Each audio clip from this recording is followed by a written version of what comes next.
that what's happening, or is it my reaction to what's happening?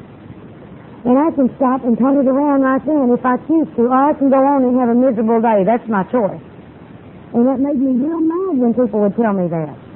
And I'd say, but you don't understand. This happened. I mean, would you dance if this happened? And they said, no, but I wouldn't find it necessary to have a cussing ass fit either. Said there's something in between that, you know, it's called better behavior. And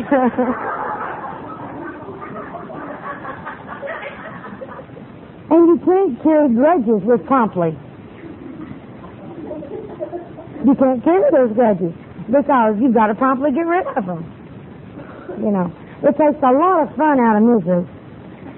You can't fill your little garbage bag and holler niggy sob. You know, you can't do that. You have to take each thing as it comes. It's called dealing with life on life's terms. I never thought about doing that. You know, you've got to think about it and nurture those things and build them up and make them worse than they were and feel more pain. And my God, you know, I used to love to suffer. And you do me wrong today, and 15 years from today I can tell you how terrible you were, how much it hurt me. Now, you did it to me once, but I did it to me from then on. Because I didn't promptly get rid of my resentment. You know, sometimes what I do wrong that day is resent something, and it doesn't hurt you. And the amends I always see myself for having done that to me one more time. Because, you know, when I take in those negative feelings, I'm doing it to me. And I no longer can go on and rationalize and justify what I did. You know, usually I'd say, well, you deserve that. Yeah, I gave it to you, but you had it coming. Look what you did to me. And instead, I find that, you know, you don't deserve so much, not of my negative. And what I give out, I get back. There's the spiritual principle. And whenever you're disturbed, no matter what the cause, there's something wrong with you. Yeah! I hated that statement. I hated it. It was in the 12 and 12. It says it's a spiritual axiom. You know, that's a truth that happens again and again and again. And I'm looking at that and I said, how can that be? And it's because my reaction is not good. My reaction is not good to what's happening around me because it disturbs me. And what disturbs me, it means that I am not accepting reality. You know, like I said, you don't have to like it to accept it. And it's when I fight the reality of the situation, I don't like it. And I fight that reality that it hurts me. Because the reality, reality is the truth, and truth doesn't change. This is the truth. So right this minute and right this now, this is all we have. So, all right, it says another thing about the 10th step. It says here's where you begin to have some type of emotional balance. I never had emotional anything, much less balance. I don't think I ever had a balance. You know, I was either all the way over here or all the way over here. My pendulum would swing, boy, would it swing, you know. And it took a long time to where I could get it started in the middle. It still goes, but it's more in the middle now. And I don't have to go way out here. You know, it's just funny. This is a wonderful weekend. Now, how do you feel after you get home? How do you feel after you get home? I used to go home from retreats and conferences and what have you, and I would be on such a high. I would just, pretty near, floated home. And I would get home and everything was wonderful, and then through there I was going back to the real world. I wasn't in my little protected environment anymore. And after 2 or 3 days, I would go right down to the bottom of the floor. The absolute pits. I had been to the Everest, and now I'm in the pits. And I couldn't understand why. And doing the inventory, I found out why. All these wonderful things you hear, all this wonderful sharing that you do, sounds good, makes you feel good. But if you don't put it to work, you're going to go down to the pit. Because once you know and you don't act upon that knowledge, you will go down. So that's just a warning. I did that time and time again. I would go down until I figured it out from doing the inventory. But that's what I was doing. I was listening to it, but I wasn't practicing it. And it's real easy to get into that because we do get sort of laid back at one of these. But you got to go back now and we got to work. Okay, promptly. There you go again. Say that dishonesty. Boy, that was the one that hurt me so much to have to be right in the middle of a sentence and say, I'm a liar. People will look at you weird. Now, program people won't. But that whole world out there will, you know. You'll be standing there and somebody will say, well, did you do so-and-so? And you say, oh, yes, I did. I did not do that. I just lied to you. My sister didn't take it real well, you know, because I did it quite frequently, and she'd say, you lie to me a lot, don't you? And I said, as a matter of fact, I did. I don't have to do that nearly so much with her anymore, because, you see, I had a tendency to tell her what I thought she wanted to hear in certain instances, because I was trying to protect her, you know, instead of... Now, let's take another look at honesty. Let's be honest, but let's not be brutal. And I had a problem with that, because when I became honest, I became brutally honest. You would say to me, how do you like my hair? It looks like shit. You look like you put your hand in a light socket. Did you do it in a blender this morning? I was being honest. I found that there's another little thing called tact. And I knew attack, but I didn't know much about tact. I was told it was a virtue, and I don't know that it is, but it was something that I even have difficulty with today, because I have a tendency to say before I think. And I'll tell you something I found out about me in step 10. There's all kinds of different lies that you can get into, and some of them are fun.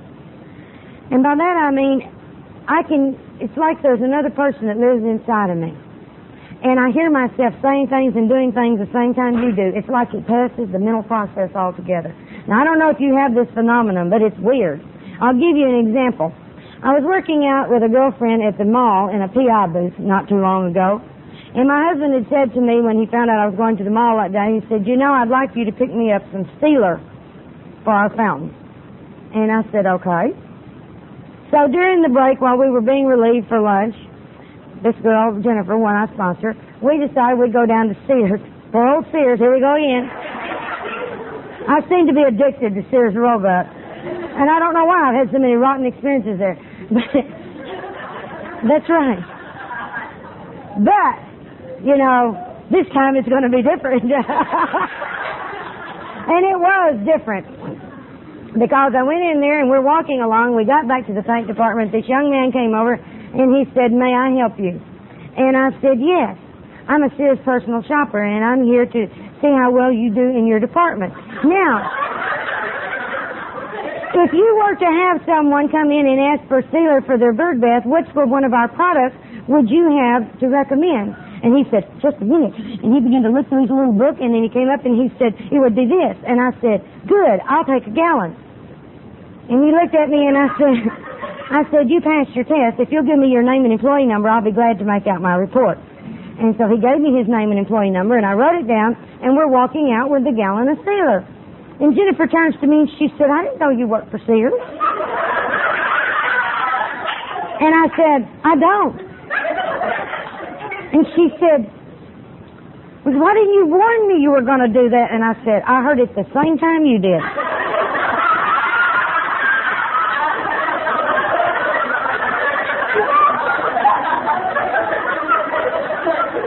And she said, you're kidding. And I said, absolutely not. I said, once I heard it get started, I had to see it to the end to see what was going to happen.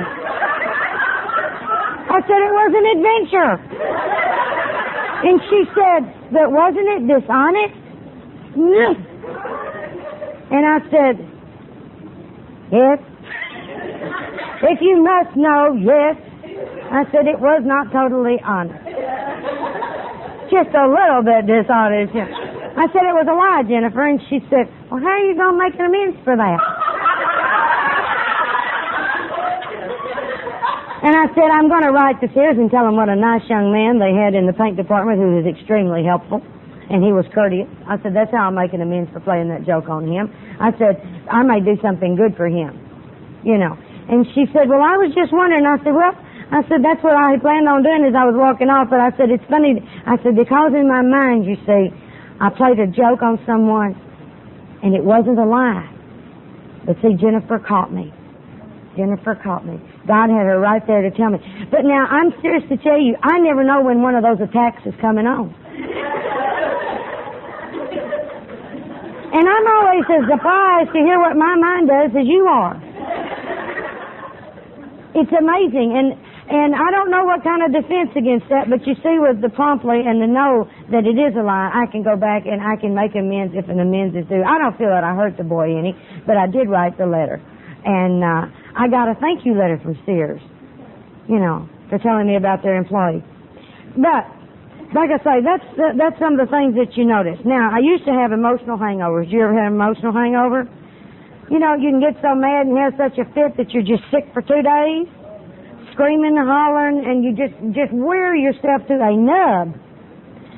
I had a neighbor that I witnessed, and I thought, he needs this program bad. He went out to his lawnmower, and he started to crank the lawnmower, and he'd crank and he'd crank and he'd crank, and nothing would happen. And I began to feel sorry for him because it was hot, and he was an old fella. And he would crank and he would crank, and then I saw him go off to his shed, and he came back with a ball-peen hammer. And he threatened his lawnmower. He said, if you don't start, this is what you're going to get. And he did, and it didn't. And he did. He beat it until the housing, the wheels fell off. And he left it laying, and then later on in the afternoon I saw him come back with a new lawnmower, and he rolled it over to the old lawnmower, and I don't know what he said, but in my mind, it was, see this? You want to look like this? Don't start some mornings. And I began to feel a little more compassion for his wife.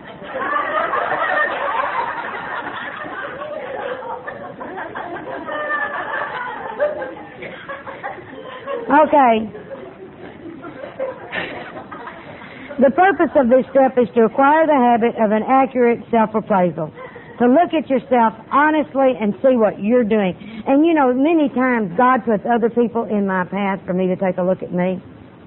That's the truth. And it's scary.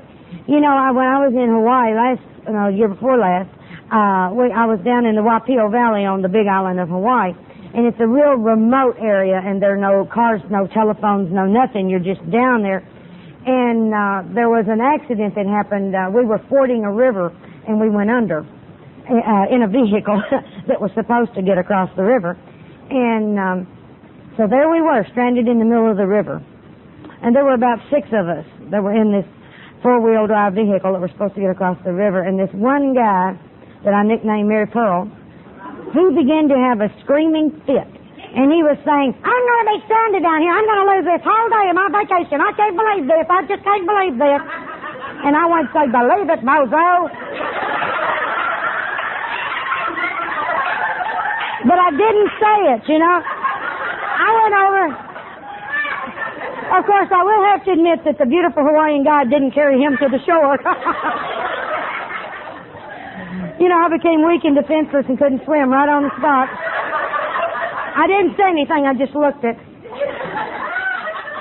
But I sat over there and I waited under the beautiful palm trees with the ocean lapping at my feet. It didn't seem too bad a place to be stranded. Of course, I wouldn't spend the rest of my life there, but, it wasn't that bad. And it was an all-day ordeal because the first rescue vehicle drowned it out, too.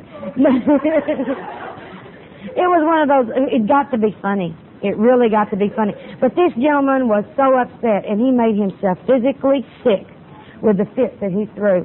And I thought, he's going to be... And the irony of this was I saw him 2 or 3 islands later, a week or so, and he was still talking about this tragic day that he had. And I thought, it's funny, it was only in your attitude and what you do in a situation like that. But I knew where he was coming from because I used to be just like that. And I was so grateful that I don't have to be like that anymore. I think it's so neat when God puts people like that in our path. Have you ever had anyone in your group that you couldn't stand? There's always seems to be one of them in the group, somebody that's always unhappy about everything you do and bitching and griping and carrying on. And you get rid of that one. They'll quit. And you'll think, ta-da! We've outlived them. And then you get a new one. And I wondered about that over the years. And, I learned in that inventory that those people are good for me because they teach me how not to be. I bet I taught a lot of people how not to be for a long time. Okay. I think that's all I'm going to say on the fact that self-discipline was not something I enjoyed. It wasn't anything that I looked forward to. And my sponsor kept telling me the hardest thing that I was ever going to have to do was keep my mouth shut, because I felt like I had an obligation to respond to everything that happened in this world. You know, people, you have to fix it for them. You just have to fix it. I saw on the plane going back from Oregon, we had a stop in Salt Lake City last time, and there was a man that got off the plane in Salt Lake City and left his coat. I knew he had, because the stewardess had taken it from him, and I didn't see her give it back. And then later she was running around in Dallas with this coat saying, whose coat is this, you know? And I didn't have to fix that or say anything about it. Now that may seem tacky, but that man was not my responsibility. And that girl, her duty was not my responsibility either. And I don't know for a fact that was his coat, but I did see him get on with one and I didn't see him get off with one, but I don't see everything. But before, I would have been in there trying to fix that and following that man down the jetway saying, sir, you forgot your coat. You know.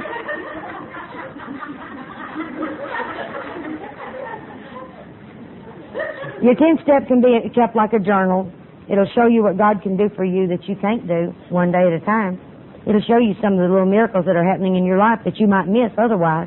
Sometimes reading back, you'll begin to see where the miracle started.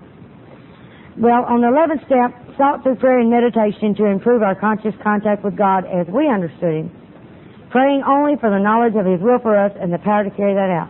That simplified my prayer life tremendously. Did you ever try to say, well, now, God, I want you to help Jane. I want you to give Jane good health. Her health is not well. And Betty, I want you to take care of Betty. She's having trouble in her marriage. I want you to straighten her husband out so she won't be so unhappy. And God, I want you to give this one money. And then I begin to give God all of His marching orders. You know. And this step says that's not what we're supposed to do. We pray only for the knowledge of His will for us. All I need to know is God's will for me and the power to carry it out. That's all I need to know. When it comes to praying for you, and people say, would you pray for me? I'll say yes. But now this is what I'm going to pray. God, your will in their life. That's it. God bless that person. Your will in their life. Do for them what they need. I have no idea what each and every person in this room needs. And if I were to tell you what I think I need, it's usually not what I need. It's what I want. Because I have learned more from the tragedies that have come in my life than I have the good things, unfortunately. Now, I want to tell you something about the power of prayer. Don't discount ever the power of prayer.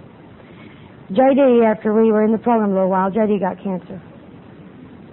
And I was terrified. I was so terrified. And I felt like, it's not fair. We're just getting back together. We're getting a relationship going. And now he's going to be snatched out of my life. It's not fair. And I got mad at God. Now, when I get mad at you, you know my supreme punishment? I won't talk to you. I'll deprive you of my presence. I'll hurt you, boy. That's the real self-centered individual. And that's the way I would do God. I wouldn't talk to him because I was mad at him. I said, you know, God, I know you're in charge of all these things, and then here you let this happen. And I'm mad, and I'm not going to talk to you. And so I didn't talk to him. But, I was so miserable, and I was so fearful. And I was trying to put up this big, brave front when I was around J.D. Big C, no big problem. You can lick the big C. My God, look, alcoholism. You know, big C's nothing. And inside I was dying. And when J.D. would go to work, I would sit and cry for hours. And then I would put ice cubes and cucumbers on my eyes before he'd come home so he wouldn't know that I'd been crying the whole time he'd been gone. And he'd walk in and I'd be happy, cheerful. And I would be dying on the inside. I didn't want to talk about it to anybody because, you see, if you talk about it, it becomes more real. I was still in the shock and the denial of it. I didn't want it to be, and therefore I wasn't going to talk about it. And so one night, one of the girls I sponsored called me. And she said, what's the matter with you? Because I was really into the good sobbing. And you know, the thing of it is, I wasn't crying for him. I was crying for me. Because I was so hurt by it, and I was so frightened by it. It wasn't what I wanted. It wasn't that he was going to suffer. It wasn't that he might die. But it was what was going to happen to me. My God, the self-centeredness in that, you know. But Linda called that night, and she said, Mert, what's the matter with you? And I said, I don't want to talk about it, Linda. And she says, well, is there anything? I said, did you hear what I said? I don't want to talk about it. And I hung up. Now, Linda loves me. And she called everybody in the group and she said, something's wrong with Mert. Bad wrong. Let's all pray for her. Now, I don't know what they prayed or how they prayed, and that's not important to me. But what's important was somewhere that night between 11, 12, 1 o'clock in the morning, and as I was sitting there crying, it was like peace washed right over me. All the fear went away. And I knew it was going to be okay. Now, I didn't know if that meant J.D. was going to live, J.D. was going to die, what was going to happen. I had no idea. But it was an inner knowing that everything was going to be okay. It was going to be okay. They did that for me. They loved me. So the prayer of your group for you is immeasurable. And when you get to a place that you can't pray for yourself, for God's sake, ask someone to pray for you. And they can pray for you till you're able to do it for yourself. And J.D. went into surgery, and they removed that, and he's fine today, and that's been 11 years ago. You know? But that was his miracle. My miracle was I wasn't afraid. I knew it was going to be okay. And it was what they did for me. You see, they did for me with God what I couldn't do for myself. You notice, it tells us in the book that God will do for us, that's one of our promises, what we can't do for ourselves. A lot of time your group will do for you what you can't do for yourself. Think about how they love you before you can love yourself. How they can accept you before you can accept you.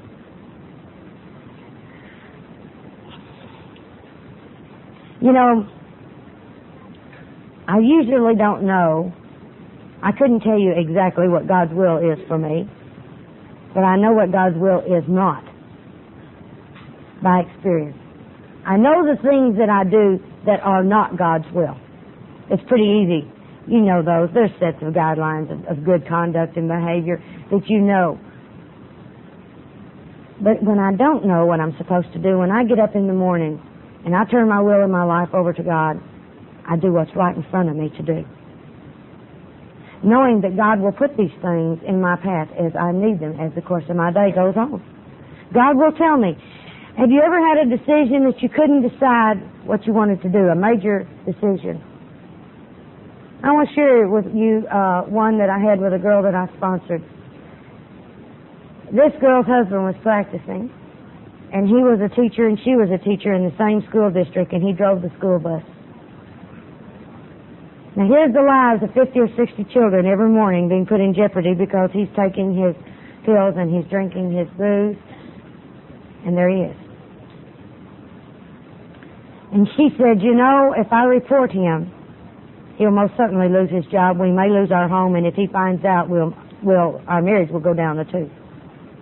And she said, but I cannot live knowing that maybe a child's going to be hurt. She said, if a child gets hurt, I'll never forgive myself. And she says, what should I do? And I told her, I don't know, but we'll pray about it because, you know, I don't know, like I say, what you ought to do. That's the reason I have to be very careful in sponsoring people because, you know, you think you'd know, but you don't know. And so we began to pray, and one day she came to me and she said, you know, I still don't know. And I said, well, why don't you try this? Why don't you tell God what you're going to do? Make a plan of action and tell God you're going to do it. And that if you're not supposed to do it, to stop you. And she said, all right. So she called me one morning and she said, this is the morning I'm going to go in. I've talked to God and I'm going to go in and I'm going to turn him in because I can't live like this anymore. I can't live in this fear that some child's going to be harmed because his drinking is getting progressively worse every morning. And so she went to school that morning. And the principal wasn't there right that minute when she got there, and she left word with the secretary that she wanted to talk with him later on that morning. And after a while, the secretary called her and she said, the principal wants to talk with you. And he told her, he said, you know, we found it necessary to fire your husband this morning. He arrived in the bus drunk. You see, she didn't have to do that. She had just to be willing. Just to be willing. And then God did for her what she couldn't do for herself, where it would not be. And I thought that was a neat miracle. That was a neat miracle for her. I love the 11th step because it is the miracle step to me. I learned so much about life. I learned so much about me and you through meditation. Now, when I came in the program, I was big on meditation books. I'd never thought about meditation except doing yoga and, doing something really, what I considered weird and far out. Today I don't consider anything weird and far out if it works for you. I really don't. But, every morning I'd get up and I'd read my ODAT, the 24-hour book, each day a new beginning, God calling, the upper room, the daily word, the guidepost. Now I'm here to tell you it's hard to meditate on 25 things.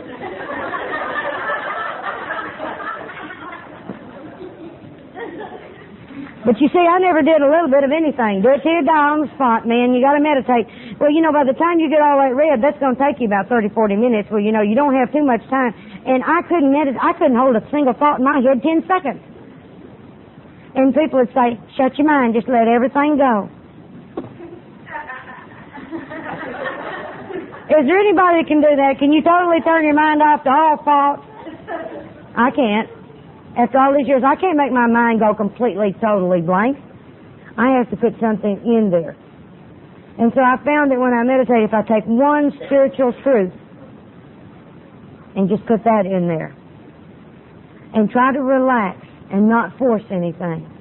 And sometimes I have to keep going. In the beginning I would do it like maybe 10, 15 seconds, maybe a minute, and then, got to go to the grocery store. We'd come through. And I would say, no. And I would go back. And I had to discipline myself and keep going back as many times as was necessary until now I can meditate for quite a period of time without breaking that train of thought. But it's an acquired discipline. You just have to learn and stay with it and keep going back to it. But I found that it was much easier for me if I read one meditation in the morning. Now, that doesn't mean I don't read out of the big book or some of our literature, but when I get ready to meditate or whatever, I'll read maybe my spiritual material, and I'll sit there and I'll read that. And I may or may not meditate on what I've read that morning. Now, I want to tell you about one morning, I was sitting there, and I had a big aquarium, big old 75-gallon aquarium, and I was watching my fish just swim around. It's very restful and peaceful to watch fish swim. Except in my tank. I had vicious fish. Sometimes I'd try to sit there and meditate and watch one eat another one, That's until I learned that there's some fish you don't put with other fish, But I thought they were pretty and they'd all look so good together. But, some things that just look good don't always go together. But I was sitting there looking at that fish tank one morning, and I had been worried for days about our financial situation. It seemed to be getting progressively worse. And I didn't know what I was supposed to do about it. And I had thought about this situation, and then all of a sudden one day I got this telephone call, and a guy offered me a job. Now, I wasn't even looking for a job, but this guy said that we have a resume that we have of yours from way back when, and he said, I just wanted to know, would you be interested in this position? Now, he told me it was over $2,000 a month, was a nice job in Arkansas, and he said, we'd like to know if you'd be interested. And I said, well, you'll have to let me check with my spiritual advisor. And he said, well, how long will that take? And I said, well, give me about a week, and I'll call you next Tuesday, or you can call me, and I'll let you know if I'm interested. Well, people who are wanting jobs don't do that, Well, I didn't know that I wanted a job. I didn't know. It just appeared to me that it looked like I was going to have to go back to work, because I had quit work after J.D. had been sober a year, and that was a miracle. And I didn't know what to do about this situation. Now, I didn't say anything to J.D. because I didn't want him to sway my decision one way or another. Now, that may be right or wrong, but that's how I did it. And I would pray and I would ask God, what would you have me do? And I didn't get an answer. And this was where I had decided on the technique like I told the little girl that day, because you see, what I said to God was, God, the Tuesday morning came around and I didn't know any more than I did the previous week. And I said, I'm going to take that job offer and go really look into it and probably take it unless you can give me a reason why I don't need to do that. Stop me. We got up that morning. I was fixing J.D. his breakfast, and I'm sitting down, and he said, you know something? And I said, what? He said, I'm so grateful you don't work anymore. Do you realize how much our marriage has grown by us having time to be together? Because J.D. worked nights and I worked days. And I said, yeah, it has. He said, I am so grateful that God has given us the means that you do not have to work. I said, okay. Well, when J.D. went on off to work, the man called later, and I told him, I said, I'm going to have to say no for today. Because I said, I don't believe that's what my God would have me doing right now. And he said, that's the strangest reply I've ever heard. And I said, well, I'm probably one of the strangest people you'd ever meet. And within a couple of weeks, a major financial disaster happened. And I thought, I missed it. I blew my opportunity. But something inside said, just wait. Where's your faith? We were talking about faith the other night at the meeting. Where's your faith? And I said, God, I felt like I did what you'd have me to do. Now I'm going to hold you to your part of it. I did. I think that by me wanting to do God's will, that pleases God, whether I get it or not. The fact that I'm trying to do it. And I think He'll reward effort. And so a couple of weeks went by and J.D. got a promotion. A couple of more weeks went by and he got a cost of living increase. And with those two things together, they took care of the financial situation. You see, I didn't have to jump in there and fix it. Because, see, that's what I was planning on doing, was doing what I've always done, and that would be, I'll fix it. And God said, wait. And I did. And that was a hard period to go through, to wait. Now I want to tell you about another miracle. J.D. needed a truck. He wanted a small truck that would be economical, one that we could afford. And I said, J.D., we can't afford a car payment or truck payment. We can't afford a payment. And he said, well, but the old truck was the old drunk truck. And the way you kept the doors on it shut was you took those little bungee cords and you put them in the ashtray and put them in the windows. And that kept you from flying out as you went around the corner. But we wouldn't get him anything decent while he was drinking, and then because he'd been off work for so long before he did get a job, we were very much having to take every penny we had, and there was no money for that. And we prayed and we asked God to direct us to the vehicle we were supposed to have. And J.D. said, I put in my order. I told him I wanted a plain vanilla truck with just a transmission and a heater. He said, I don't want anything but the bare minimum. He said, I'm not being choosy. He said, I just want something that I can use. And we would go and we would look at all these lots, and there wasn't a truck that fit that description. They had 5-speed, it had a stereo, it had air conditioning, it had this, that, and the payments were astronomical. Now, J.D. was going to go on the night shift the following Monday. This was Friday morning.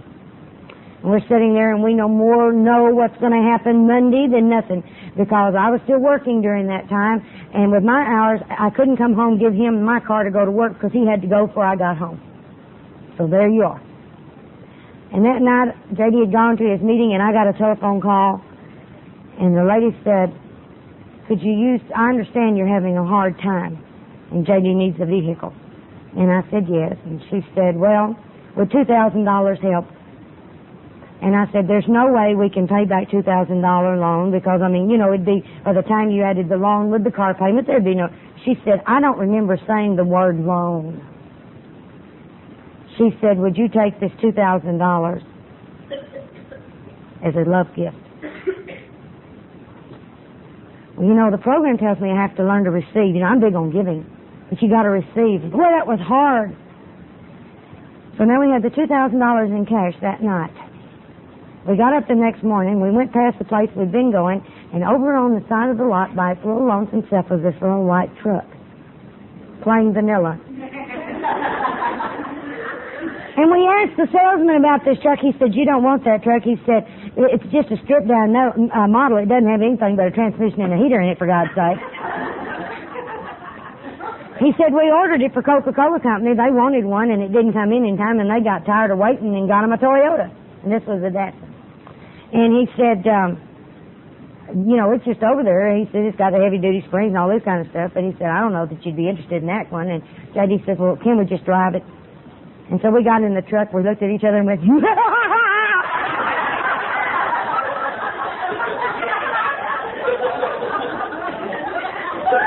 drove around the block. We were crying.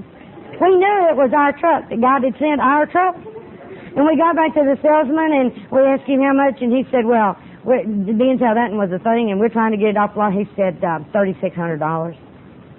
So we paid the $2,000 down, and our payments were $70 a month for a year. You know, we could afford that, you know. And we had a brand new truck. And I want you to know he drove that truck for almost 6 years before he ever had to put a penny in it, and then he bought tires. Can you believe that the original tires that came on a truck would last 6 years? On God's truck it would. And that's the, you know, it was real funny. I told him, I said, the only thing wrong about that truck, and I said, we didn't tell God, was it's awfully rough riding. It's a short wheelbase. And it just goes, and so we named the truck, and it has its own little license plate. It's called Teddy. Now you might wonder why we call it Teddy.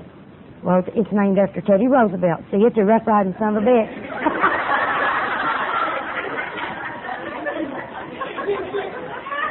Oh, God has a sense of humor. Okay. I think that when I pray, I'm going to change it, go back to my fish tank. I got lost on my fish tank. I noticed that when I fed my fish, that I became God of the fish tank. I was the one that put the food on the waters. And you put just enough. If you've ever had any fish, you know you put just enough for that day. Any more than that will sour the water and the fish will die. And I begin to watch that food trickle down through that tank. And as that food trickled down, there's some that eat it on the top. There's some that eat it through the middle. And there's some that get it off the bottom. But there's always enough, and everybody gets his piece. And I realized that day that no matter where I was, God was going to take care of my food and my necessities. And I never had to go back into that panic fit about finances and what was going to happen anymore. Because if I realize through my inventory in my 10th step, the only time I have financial worries is when I go out and run amok. You know, I go charge happy, you know, I have, charge, JD says that my charge cards, I can flip them like OCB papers because they're worn so thin from use. And I can be abusive with credit. And so I know that when I get in a bind, exactly who's done it, I know. And I know what the steps to take to correct that. If I give God those credit cards, He does not use them near like I do. Okay. I became God conscious. I began to ask God to let me see people as He sees them. This opened a whole new world for me. Looking at other people like God sees them. I did this first with my mother. And my mother, when I first started working on the relationship with her, when I would see her in my mind, I always thought of her as being a mean witch. She was formidable. I'm not kidding you. Now, Mother's about this tall. But she has eyes, that just cut right through you. But I also realized Mother wears glasses, and they have extreme magnification, which makes them look sharper than what they are. I realized that. But still, when I was around her, I would just have a knot in my gut because I knew that I was not going to please her and that it was going to be bad. It always was. And so this girl that came down suggested that I take a look at Mother through the eyes of God. And so I prayed and I asked God to let me see Mother as He saw her. And I went over to my mother's house that day. And when I drove up in the driveway, I didn't see that mean little witch out there. I saw someone who was old, extremely frightened, someone who needed love so bad and couldn't ask for love. She was like a wounded spirit, and I had compassion for her. Now, if you've got a resentment against somebody, if you have bad feelings towards somebody, if you will pray and ask God to let you see them through His eyes, it will change how you feel about them. Because they're not as you see them. Because when you look through the eyes of God, you see that person as He sees them, and you look through the eyes of love and compassion and understanding. You do not look through the eyes of judgment. That's what we do. We look at somebody and judge them.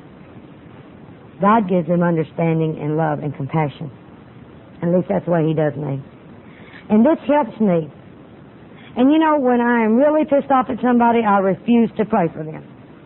I don't want to see them through God's eyes. I want to look at them mean.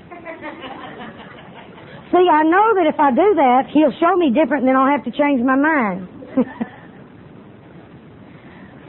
You know, there's a voice inside of me that will talk to me and it will say, you don't really want to do this. And I'll say, yes, I do. I said, no, you don't. Yes, I do. You really shouldn't do that. I don't care. Okay, go ahead, suffer the consequences.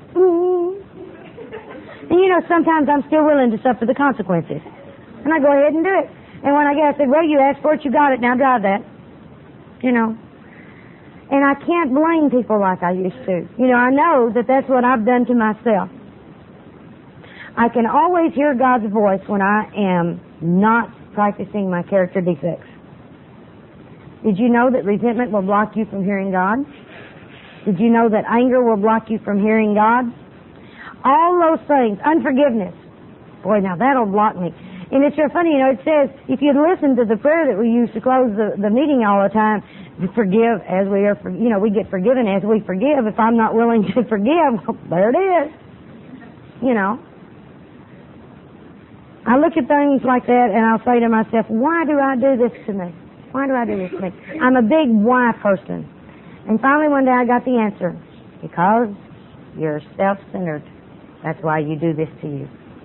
It's that self-will run riot that it talks about in the big book so much. Self gets me into all the problems. When, you know, it's like when you're working on your 6th and 7th step, one of the major reasons that helped me to overcome and make me willing to give up the defects was I saw how they did separate me from God. And I wanted to have that feeling. I wanted to have that feeling inside. And it took me a long time to get that feeling inside. Intellectually, I could say God loves me and God cares for me, but I wanted to feel it inside. I wanted to know that I know on the inside. And it took a lot of practice and a lot of repetition and a lot of being willing to let go of these things that separated me from my higher power. You know, it's just sought through meditation, prayer and meditation. To sought means you've got to seek, you've got to work, you've got to go out and look for it. Say, what is God doing for me today? I can tell you this morning I got up, I walked out, and I saw a little clump of flowers that I swear weren't there yesterday. God did that for me this morning. He showed me those flowers. I noticed there's a great big fern growing out there by itself. My God, I have those growing at home. Have to nurture those things. It's just growing out there in the wild. You know, I couldn't believe it. I swear to you. I mean, it's right out in front of my door. Why didn't I see it before? I guess I was so busy looking to make sure there wasn't a snake on the path. I don't know.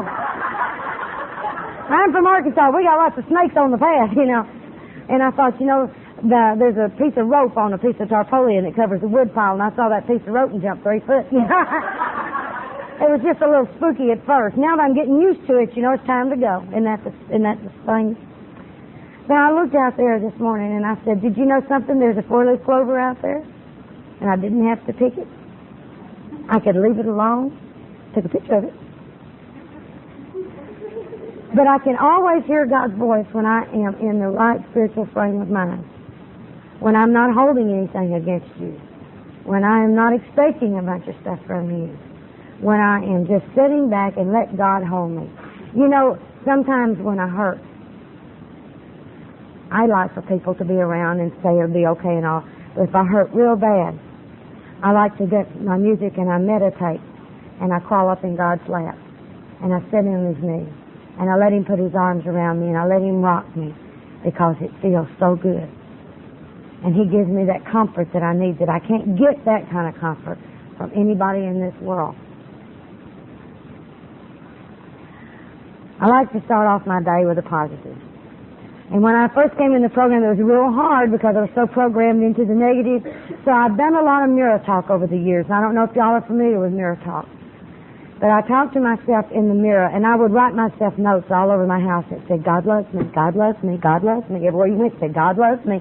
Because you see, I didn't know that God loved me, and I was trying to put the affirmations in my mind so that it would become real, so that the repetition after a period of time would become gut level, and then I would know. And I would look at myself in the mirror and I'd say, good morning, Mary Pearl. There's nothing going to happen to you today that we can't handle together because I love you, God. And I would say it out loud because what you hear on your ears makes more impact than what you read. It's what you hear that comes really strong. And so I would start my day with that. And you know, the days that I didn't bother to take time to do that didn't seem to go as right for me. Because I was making that contact. It's like making a telephone call to somebody that's really far away. Once you get the connection, don't hang up. And you see, that's what I did all my life. I would call God in a crisis. I was a crisis communicator. You know, I'll handle it. You know, but I go, oh, God, it's bad. You know, okay, God, I need some help over here. You know, instead of just saying, God, I'm going to give it to you and let you do it, you know, I'd say, God, you know, I'll let you have this little piece over here. And then when it would get straightened out, so halfway, I said, thank you, I can take it now.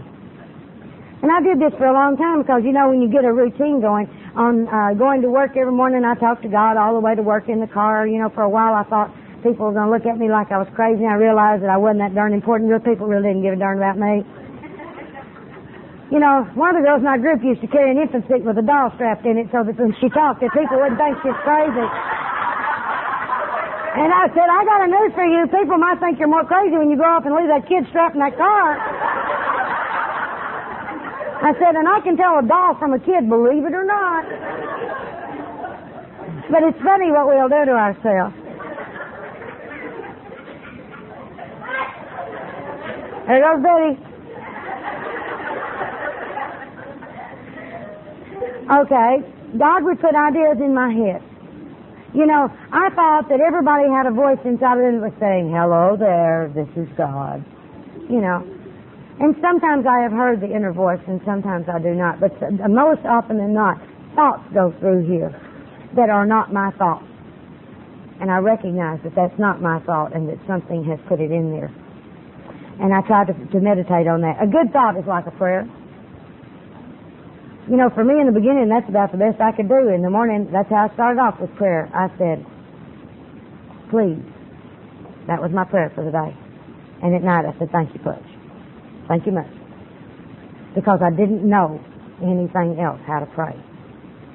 And I'm still not into big, long prayers. That's the reason I'm so grateful for the 3rd step prayer and the 7th step prayer. Because it says it so concisely.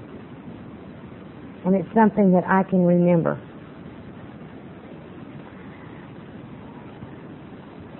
I had a point in my life about 5 or 6 years ago that was one of the lowest points in my program. I had gotten so good and so wonderful.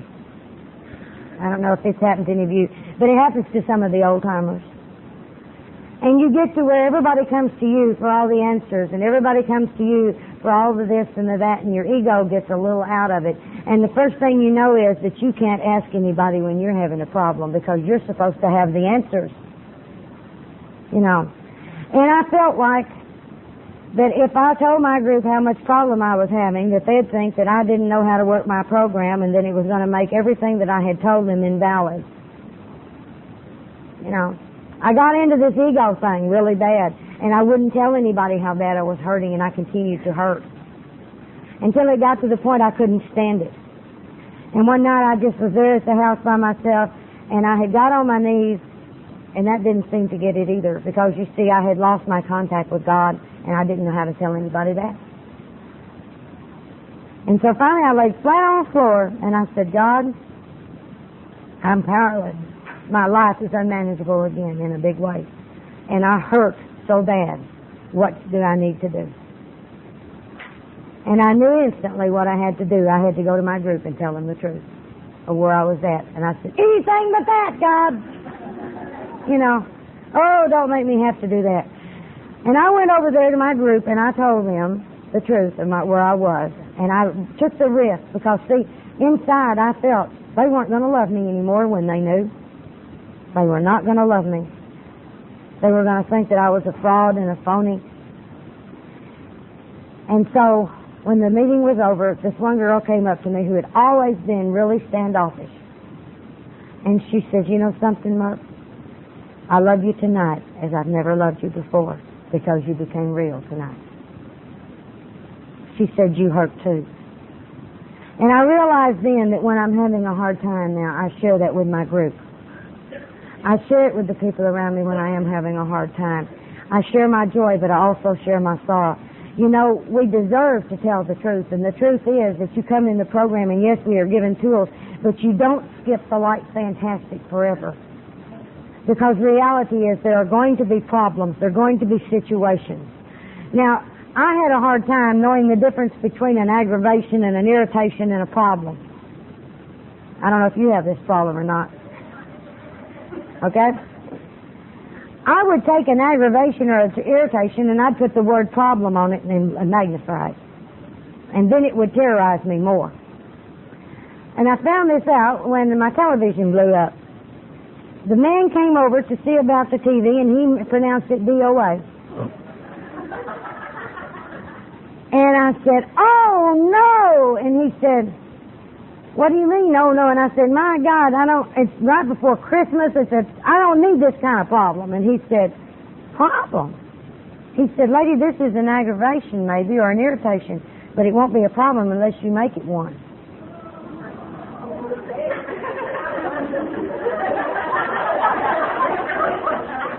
I said, "Thank you very much." And when he left, I said, "Well, God, you got me again." But I had to stop and think about that, and I thought, this isn't a problem. This isn't, what's really a problem? Problems, if you want to get down to it, are those things that are life-threatening. Those are big problems. But there's a lot of aggravations and irritations that happen in this world that are not problems until you make them that. And I said, well, God, I tell you what, I enjoy looking at the cable during the wee hours of the morning, but if this is not supposed to be, it's okay with me, and that's all right. Because I don't want to take money and spend money because it's coming up Christmas, and I just don't want to spend my money that way. Well, a couple of weeks later, my sister was over at the house, and she said something about the TV, and I said, well, the TV's dead. And she said, well, why, and aren't you going to get another one? I said, well, not right now. I thought we'd wait till after the first of the year, perhaps. I said, I wanted to have Christmas and everything, and I said, we don't watch that much TV during Christmas time anyway. We have friends in and out, this kind of thing. And she said, well, I've been dying to know what to give you this year. She said, let me give y'all a TV, and then I won't have to worry about it. And I said, that sounds fine to me. I said, do your thing. So you see, it wasn't a problem, and it was handled so neatly, and I said, now that was really neat how that all worked out. And if I can just remember that. I had a real hard time dealing with mechanical things for a number of years until I let go and let God take care of them for me. And I would always just go berserk when something would break. Just go berserk. Things are supposed to last forever. Forever. And one night I'm sitting there, and this is in several years ago, and I was sitting there, and J.D. was coming in that night, and I'd fixed his supper around 3 o'clock in the morning, and I turned off my stove, and it didn't turn off. Now, it's a gas burner. And believe it or not, it was the burner with the brain damages. And our house is rampant, And I turned it off, and it went all the way around, but it didn't turn it off. And I'm sitting there looking at it, and I'm thinking, now that could be dangerous. If that goes out in the middle of the night, that could be really, really dangerous, I wonder how, there's an emergency number at the gas company, so I called, and the guy said, well, now we do gas meters. I don't do stoves. And he said, you'll have to wait till 8 o'clock in the morning. Or he said, I understand your concern. He said, I'll tell you what, let me put you on hold, and I'll call one of the guys who works on the appliances and see if he has any suggestions on what to do here. I said, thank you. I was on hold, and all of a sudden I heard this, and I smelled this funny smell, and my TV had just melted down. A circuit had gone out in the TV. I ran over there and plugged it, smoke spraying out of the back of it. I run back to the phone, and he comes in and he said, I'm sorry, but the guy said he'd have to take a look at that. And I said, well, how are you on TV? And he said, what do you mean? I said, well, I've been on hold here about my stove. My TV's just burned out in the living room. And he said, well, you sure are taking it calm. I said, yeah, I am, aren't I? I said, it's getting plumb funny here, boy. And J.D. came home, he said, how was your night? I said, you wouldn't believe it. I said, the stove's going and the TV won't. And he just laughed. But that was a big improvement. That was a big improvement. You see, God was beginning to do for me, to give me a sense of humor in things. God began to give me a sense of humor on how to deal with things. Now, I had one of the girls that I sponsored gave me a beautiful pair of sterling earrings for Christmas one year. And I loved those. They were big, they were heavy, they were just gorgeous. And last Christmas I was out at the mall looking at stuff, and I tried on a sweater at Penny's. Wasn't it Sears? And when I got back out to the car, I recognized one of my earrings was missing, and it was one of these, you just hook in. Instead of the old-fashioned ones that we used to have that locked, I like those better. But anyway, I got there, and I had this other girl with me, and I said, I've lost one of my earrings. And I said, these are very special because, I said, Sandy gave them to me. And so I went back in and I tried to retrace my footsteps where I had been in the mall, and I looked around and I went to Penny's and I told them I might have lost it in the dressing room. I went and it was not there. But somehow or another I had a feeling that it might be there at Penny's. I don't know why. And so I left my card with the sales girl and I told her, I said, if perchance you find this earring, and I showed her the other one. I said, this is what it looks like. I said, I'd really appreciate it because they're very special to me. Well, I got to thinking, now what good would one earring do? And I realized there's a lot of people wearing one earring this day and time, And I said, and so I pray aloud a lot. I'm not self-conscious about that anymore. And so I just got in the car and I said, well, now, God, I'd appreciate it if you'd find that earring. I tell you what, I'm going to give them to you. And if I'm supposed to have them back, I'll let you give them back. And I'll go on. And I went on and had a good day. And right before I got home that day, the lady that was with me, she said, I hear you in the meetings and all, but I saw you working it today, even on something like an earring. She said, you do work this program, don't you? And I said, well, yeah, it's a habit. It's a good habit. It's one of the positive habits I've developed over the years. And so I went on, and 3 weeks later, now 3 weeks, how many times do you reckon they clean the store in 3 weeks? It's more than my house, but... Anyway, I got this call, and this woman says, you're not going to believe this, but we found your earring. And I said, fantastic. And she said, I said to myself yesterday when I saw your card sitting on my desk, if we hadn't found it by now, I might as well throw this card away, and I forgot to. Okay? Now, I've been looking off and on for a black pleated wool skirt. Couldn't find one. Just plain black, my size, couldn't find one. And so I went that night to pick up that earring, and what do you think was hanging right there at the cash register? In my size, one black wool skirt. She said, we found this the other day back here. I was asking her, I said, is this put back for somebody? And she said, no, we found it. Said evidently it got lost in the shuffling around and got out of pocket, and it's the only one we have like that. If you'd like it, we'll give it to you for $15. And I said, God, you really got a sense of humor. I loved it. Things like that. And the thing about it, I told her, I said, you just don't realize how good God is to me. And I'm not ashamed to tell people, God's doing this for me, or God does that for me. It doesn't bother me anymore.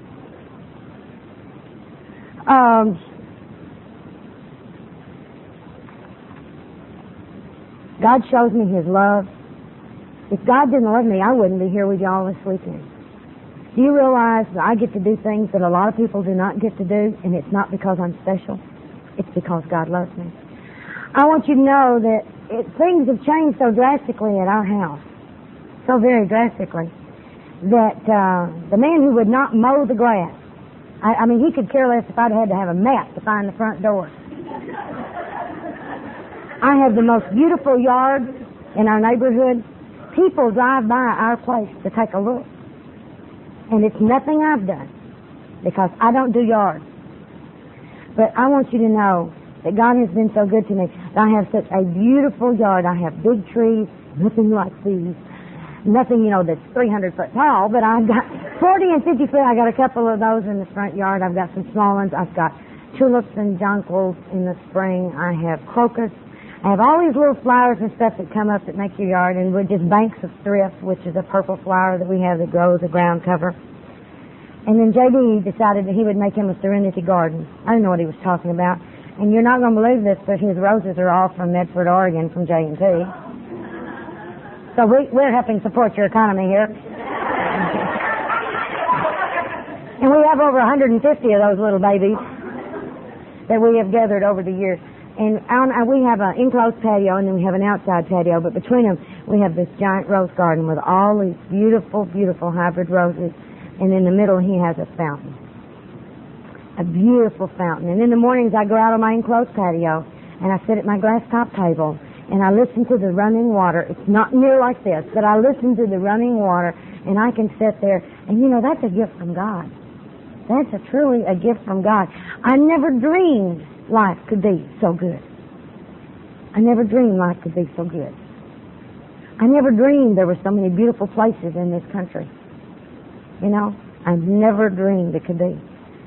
It's just as beautiful here. It's just like a picture postcard, and I'm so grateful. You know, I was here earlier this year, and I didn't get to see all of this. You know, it was raining and snowing, and God has been so good. He made it all pretty. Hope y'all know that. It may rain when I leave.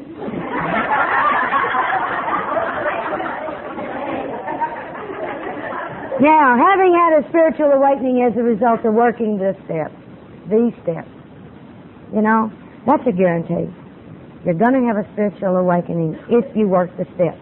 So many times people are on step 1 and 2 screaming, "Where's my spiritual awakening?" I believe it talks about it in step 12.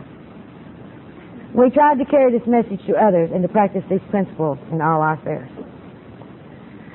Carrying the message to others. I tell you, one of the best and neatest things in the whole world has been the area of sponsorship. I am real strong on sponsorship. Everybody here got a sponsor? Who doesn't? You've been having problems. Sponsorship has been an area for me that I have grown so much in sponsoring other people. I had no patience, no tolerance, absolutely zilch when I came in. And they tell me today, even though my patience and tolerance is limited, it's a hell of a lot more than I came with. But I can have a lot of patience with someone who's trying. I have very little patience with people who are taking up my time and who are going nowhere because they're not working. I really don't have a lot of time for that. But for people who are trying, I'll walk through hell with you, but I'll not drag you one step of the way. And I love it because, you see, I couldn't have kids, but now I got kids. And as a lady pointed out to me one day, she says, "They're your children of the Spirit." Oh, I love that. Because they are my kids, and I couldn't love them any more had I given birth to them. And did you know that some of the neat benefits of that is, it's not just the obvious that you have the people and you love them and they love you. My God, that in itself would be enough. But we sit around and we talk. Now, sometimes we have what we call sponsorship family meetings over at the house. And we have God as our understanding meetings. And this is where we get together and we share where we are with our higher power at that time. And you'll find people in all different stages of spiritual growth that are talking about it freely and openly. And we talk about our God by name, which we don't do in the meetings, of course. But we're free to do this when we have our sponsorship meetings. And everybody tries to help everybody by sharing. And we just share where we are, and if you want to go this way or you want to go that way, it's fine.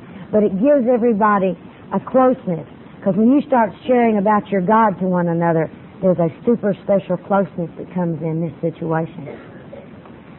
Well, we were sitting there one night and we were talking after one of these meetings about, did you ever have a dream or a fantasy that when you were a little kid that you really wished had come true and it never did? And I said, yeah. When I was a little kid, we used to have, we still have the livestock show and rodeo, state fair every year. And they had marching bands. And it was the first time I'd ever been to the parade. And there was an all-black high school that had marching majorettes. And I'd never seen anything like that. And now let me tell you, them black girls could strut. And they were moving on. And I got fascinated watching them. And they had on those boots with the big tassels on them, you know. And I thought, you know, if I had a pair of those boots, I could walk like that. I just know I could. And so every year for Christmas, I'd ask Mama and Daddy for a drum majorette hat and boots and a baton. That's what I wanted more than anything. And I never got it. And I asked Mother about that one day. And I said, how come I never got the boots? And she said, well, you were such a tomboy, I knew you wouldn't keep them clean. And I thought, what a dumb reason not to give somebody something. But that's my mother, because she's very logical about things like that. And I could accept that that would be a good reason to her. To a kid, it was a dumb reason, you know. And so we were sitting there talking about it, and we went ahead, and the whole room shared all about their little dreams and fantasies, and we laughed together, and we cried together, and we had some fun that night. Well, a year or so after that, it was around Christmas time, one of my girls called and she said, I'm having a problem. Can I come by before the meeting? And I said, sure. Well, when she came by, there was about 40 or 50 of them came in my living room. And I got my boots, and I've got my big leather hat with a big tassel on it, and I've got one of them big batons, you know. Now, no 8 or 9-year-old kid could ever appreciate them like a 40-year-old woman did. Because that was so touching to me, because, you see, they loved me enough to make my dream come true. It was a silly thing. Might have been. But did you know I wore them and led them to the meeting that night? We marched.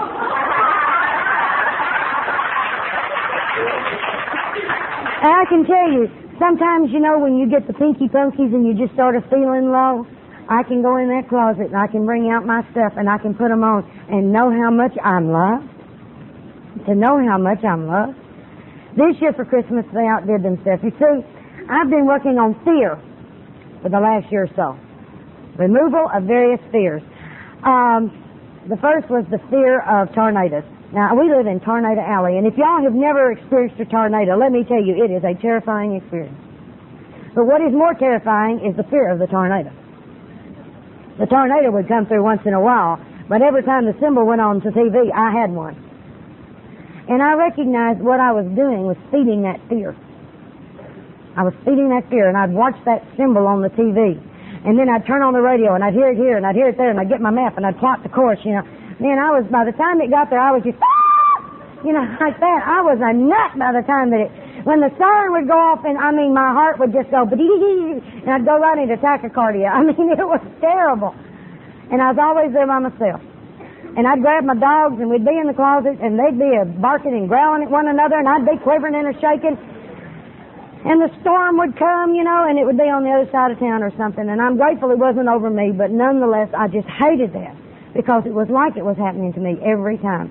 And I asked God if He would to please remove that fear of storms from me. And I began to see the things that I was doing that was feeding the fear, and I quit doing those things, and I realized that my fear level began to drop. Now, that's not to say I was doing skip-de-maloo when the siren went off, but I was not into a panic already. And even now, when the siren goes off, I don't like it, but I am okay with it. And I do what is necessary to take cover, but I don't do it like a raven-ass nut, you know? One afternoon, my sister and I had gone out to eat pizza, and when we came out of the pizza place, the wind was blowing, the rain was coming down in torrents, and I was mad because I was getting wet.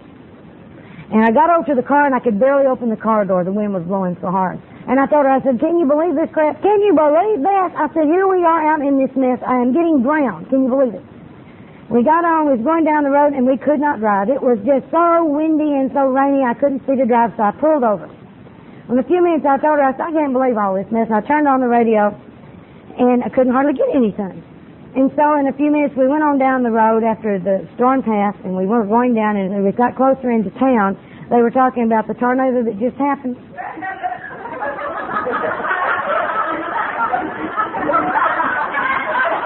And a half a block from where I was in the pizza place there, you know, getting out, trying to get out of the car, the church was gone. And I had seen this crap in the air, and I thought, I wonder what all that is.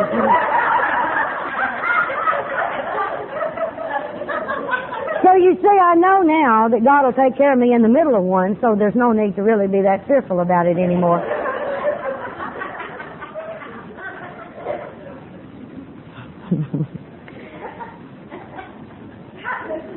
You know, you like that? You like that? Okay, another fear was the dentist. Now, last year, Mother had what we thought was a heart attack, and so I was rushing her off to the hospital, and when I got there in the emergency room, it was quite a scene. Mother, I knew she wasn't in too bad a shape because she kept saying, they're not taking off my brassiere! In a while, this big, tall nurse, she must have been 6 foot tall, came down the hall swinging Mama's brassiere. It was like she had really done something. I got a charge out of that. But as I'm sitting there in the waiting room, waiting to find out, I felt something, my filling had fallen out of my tooth. And I said, my God.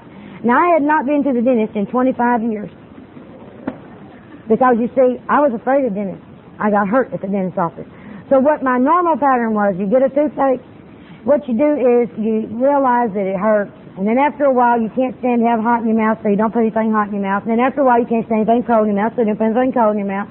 And then after a while, you can't stand your tongue in your mouth. Well, there's not too much you can do about that. So then you have to go to the dentist, and he said, you waited too late and you lose a tooth. Now, that's how you go to the dentist. So my fear was causing me to lose my teeth. And so when this filling fell out, I thought, oh, my God.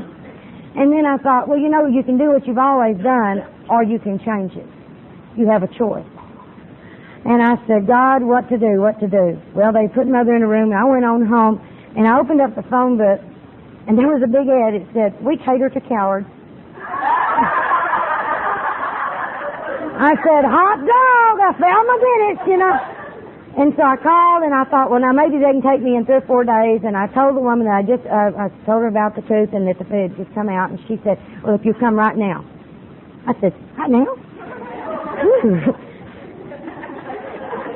See, God knew I'd chicken out, you know. So I went over there, and I ran up, and I was so scared. My heart was just going 100 miles an hour, and I sat down, and I heard the FM. And there's one of my babies is a local disc jockey. And I heard her saying, have a good day today. And her voice is so calm. She's got a beautiful, beautiful professional voice. It's so much different. It's really funny when you've got someone that you work with like that, because they'll call you on the phone. Hold on a minute.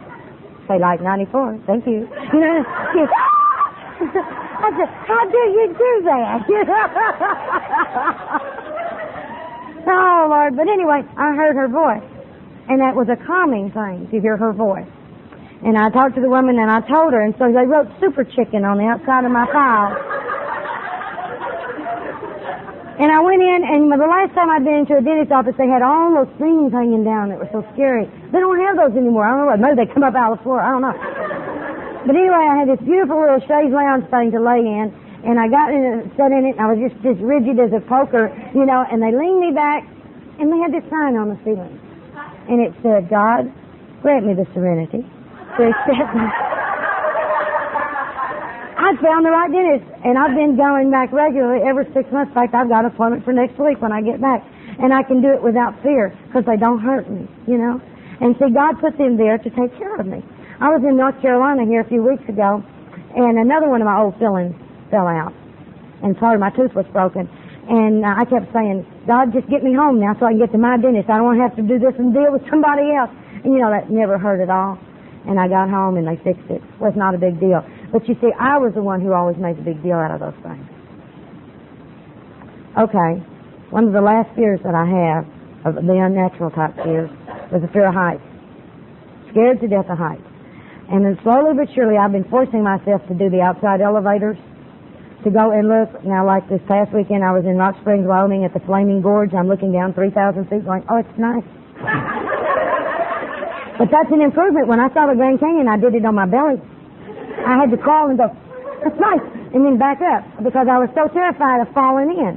Now, I know that doesn't sound realistic to some, but if you've got that feeling of pitching forward, you know what I'm talking about. It's a real feeling. And so the kids love me so much that I sponsor, that for Christmas this year, their present is a hot air balloon ride. Now, that's a very, very nice gift. We have an hour hot air balloon ride over the city, a video of the event, and a landing party. They're going to make a national event out of this deal, you know. I said, it's going to be cute. There, you know, there's the star of the show with wet pants. You know, I can just see it. We've had to postpone the trip twice because of the weather conditions, because it is a licensed pilot. And we had scheduled to go Mother's Day. And he told me we might end up in Egypt. Because we were having 60-mile-an-hour winds, the front was coming through. So the 5th of June is our next takeoff time. So maybe the next time I see you, I'll be able to give you a report if I pass or whatever. Practicing the principles in all my affairs. I tell you, I loved your subject last night about working the steps at home. Because that is the most important. If you can't work them at home, you don't have much program going for you. And you might not like to hear that, but that's what I feel. In our house, we've got 2 program people. And we did not always work well together. Okay? We were so sick for so long together that we got so maladjusted, then we had to learn how to readjust. And finally, we had to scrap that whole relationship. We just had to scrap it and let it die and develop a new relationship between the two of us. And communication has been a big part of that. And one of the things that I realized here a few years ago was the fact that when we did not communicate well, and I couldn't understand, there was always a lot of misunderstanding about what he meant, what I meant, and you'd say something, he'd get real mad, and you'd wonder why he got mad, because you couldn't figure out why he took it that away, and then he'd say something, and it would just be a disaster, and you couldn't figure out what's going on. Well, I went to a workshop on communication. I found out what was going on. J.D. talks in feelings. I was talking in logic, and the two don't match. You see, J.D. would say, my husband's a dreamer, and he would say stuff like, I think I'll build a party barge. And immediately I feel fear, because I know that when J.D. starts on these projects, we're talking lots of dollars, and maybe they never get finished. And you see, I'm going on all that on the inside. So do I tell him, God, that scares me? No, I'm not going to tell him that scares me. What do I tell him? That's stupid.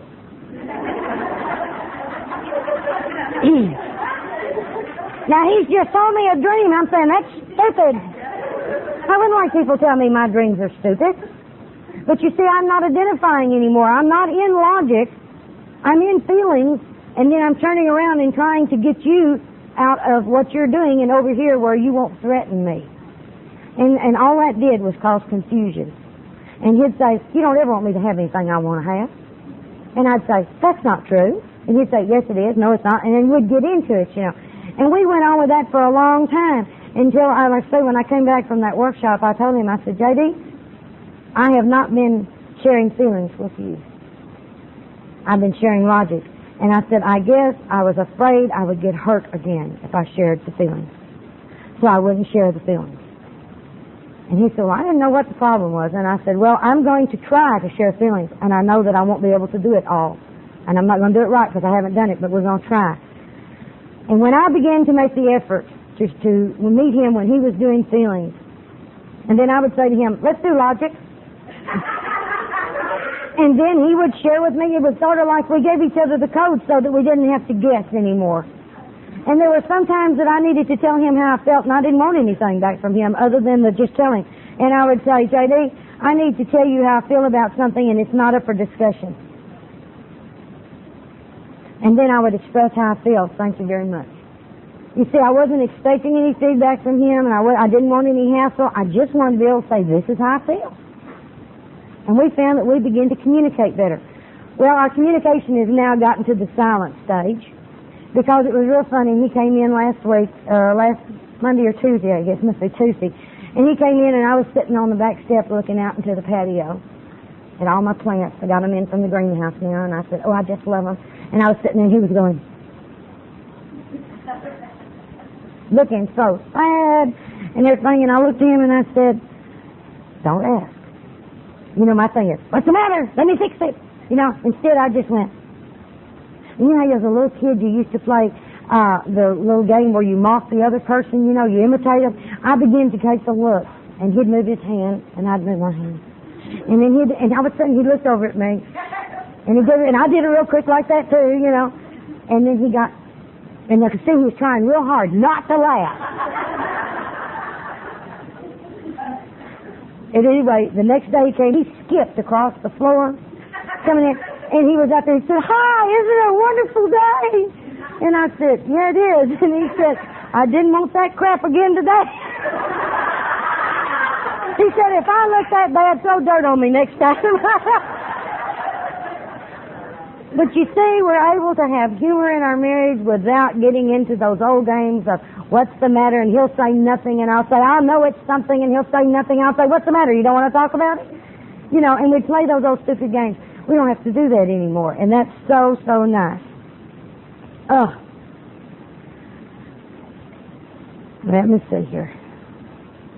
Oh, did you know sometimes I may be doing the very best I can, and it may not be worth a damn. And I know that there's other people that have that problem too. And there's times when I am with other people, and when their behavior is not good. That's just like with my mother right now. I understand that my mother's doing the very best she can right now. And most people don't enjoy being miserable. I'm not one that does, and she's not doing one. I think pretty much we have talked about as much as we have time for this weekend. I am grateful that y'all allowed me to come and share with you on the 12 steps, because they have changed my life, and they continue to change my life as I work them. I may not be the best me I'll ever be, but I'm the best me I've ever been to this point in time. I'm not perfect by a long shot, but I'm not nearly as sick as I once was. There's definite progress in my life. I can be comfortable with myself most of the time. I can be comfortable with my higher power. I'm not afraid. I know I'm loved. I know I've been forgiven for the things I've done. I am greatly blessed. As a woman, I am greatly blessed. My name is Mary Pearl, and I'm a grateful, recovering Al-Anon. I am grateful, so grateful to the program of Alcoholics Anonymous, not only for my husband's recovery, but for giving us the 12 steps to recover by also. I am so grateful for the wonderful healing in our fellowship of Al-Anon. Thank you again.